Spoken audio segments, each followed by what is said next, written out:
Giving for the Cause ministry, we got very, very, very few children here. They've already went to church.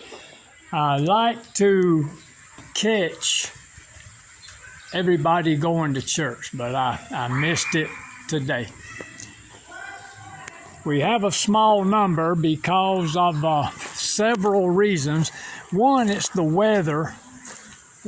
Pretty heavy rain last night, and it's not bad right now. But anyway, keep in mind that all the children who come to this ministry, well, 99% of the children who come to this ministry, they walk.